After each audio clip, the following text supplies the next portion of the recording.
थोड़ी देर में BJP core group की बैठक होने वाली है। पहले बीजेपी ऑफिस में 6 बजे का बैठक का टाइम था, अब जगह भी बदल दी गई है। अभी बैठक की जगह के बारे में कोई जानकारी नहीं दी जा रही है। आपको बता दें, प्रदेश प्रभारी अरुण सिंह, चुनाव प्रभारी प्रहलाद जोशी इस बैठक में मौजूद रहेंगे। पूर्व सीएम वसुंधरा राजे, सह प्रभारी विजया राहटकर भी इस बैठक में मौजूद रहने वाली हैं। केंद्रीय मंत्री गजेंद्र सिंह शेखावत, नेता प्रतिपक्ष राजेंद्र राठौड़ इस बैठक में शामिल होंगे। सतीश पूनिया, अर्जुन राम मेघवाल, चंद्रशेखर भी इस बैठक में मौजूद रहेंगे। जेपी नड्डा और पीएम के दौरे को लेकर भी इस बैठक में चर्चा की जाएगी। आपको बता दें, चुनावी समर में टिकट बंटवारे के साथ प्रचार अभियान पर भी मंथन इस बैठक में होने वाला है। फिलहाल बीजेपी ऑफिस में कार्यकर्ताओं का इस समय जमावड़ा लगा हुआ है। और इस खबर पर अधिक जानकारी के लिए हमारे साथ जुड़ गए हैं हमारे संवाददाता सीधे लाइव बीजेपी मुख्यालय से सुनील यादव। सुनील, पहले जो बैठक होनी थी वो मुख्यालय के अंदर होनी थी कोर कमेटी की, और अब उसका समय बदल दिया गया है, जगह भी बदल दी गई है, ऐसी अपडेट आ रही है। फिलहाल क्या कुछ अपडेट है इस पूरी खबर पर?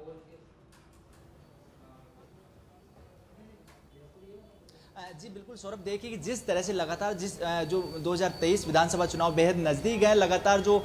चुनाव आयोग की टीम भी राजस्थान का दौरा कर रही है, ऐसे में बहुत जल्दी आचार संहिता भी लगने वाली है। इसको लेकर लगातार जो तमाम राजनीतिक दल है, बैठकों का दौर उनका जारी है, और लगातार जो केंद्रीय नेता भी राजस्थान में डेरा जमाए हुए राजस्थान में बैठकें कर रहे हैं, साथ ही साथ जनसभाओं को भी संबोधित कर रहे हैं। अगर बीजेपी की बात करें तो लगातार जो प्रधानमंत्री नरेंद्र मोदी 10 बार राजस्थान का दौरा कर चुके हैं और अभी आगामी एक और दौरा प्रस्तावित है। ऐसे में कह सकते हैं कि बीजेपी पूरी कोशिश में है कि 2023 का जो गढ़ है, जो सियासी रण है, वो अपने हाथ में कब्जा कर पाए, और इसी को लेकर लगातार बैठकों का दौर जारी है। आज शाम 6 बजे बीजेपी मुख्यालय में अहम बैठक होने वाली थी, कोर कमेटी की बैठक थी, लेकिन ऐन वक्त पर जो 6 बजे का टाइम है वो वक्त भी बदल दिया गया है और स्थान भी बदल दिया गया है। उस बैठक को 7 बजे जो निर्धारित किया गया था और जो बैठक का स्थान है उसको बदल दिया गया है। फिलहाल उस बैठक को लेकर कहां पर होगी जानकारी गोपनीय रखी गई है, लेकिन ये कोर कमेटी की बैठक है, इसमें कई अहम फैसले लेने हैं, क्योंकि जिस तरह से जो चुनाव प्रभारी अरुण सिंह इस बैठक में शामिल होंगे, साथ ही साथ जो चुनाव प्रभारी हैं राजस्थान प्रभारी अरुण सिंह, और उसके अलावा चुनाव प्रभारी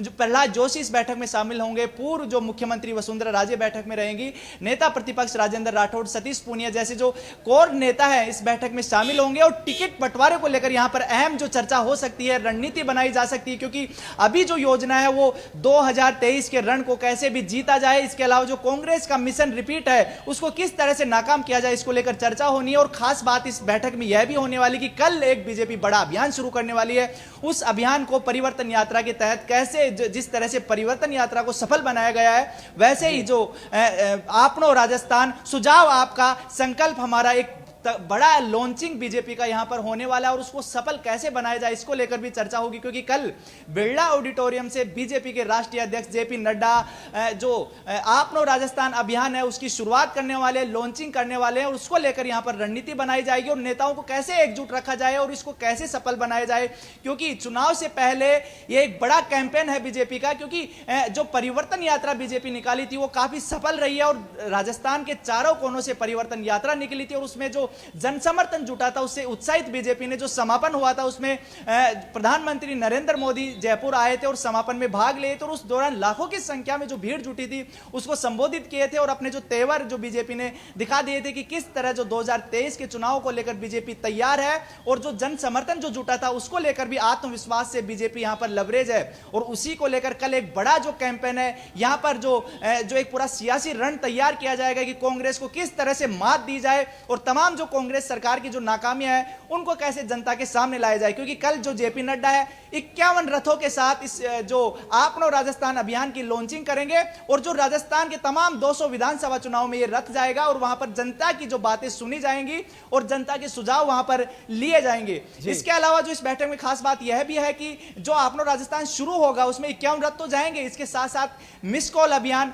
व्हाट्सएप ग्रुप के माध्यम से, साथ साथ वेबसाइट के माध्यम से भी यहां पर जनता को जोड़ा जाएगा, क्योंकि अभी चुनाव आयोग की बैठक हुई, उसके बाद पता चला कि कितने सारे जो यूथ वोटर्स हैं, फर्स्ट टाइम वोटर्स हैं, वो आजकल बिल्कुल जो सोशल मीडिया फ्रेंडली है। ऐसे में जो मिस कॉल अभियान है, जो वेबसाइट वाला अभियान है, व्हाट्सएप ग्रुप वाला अभियान है, इसको लेकर बीजेपी पूरी तरीके से तैयार है और हर तरह से जो चारों तरफ से जो वोटर्स है उनको यहां पर लुभाने की कोशिश की जाएगी। और बीजेपी का खास बात यही है कि कल एक बड़ा जो लॉन्चिंग कार्यक्रम है,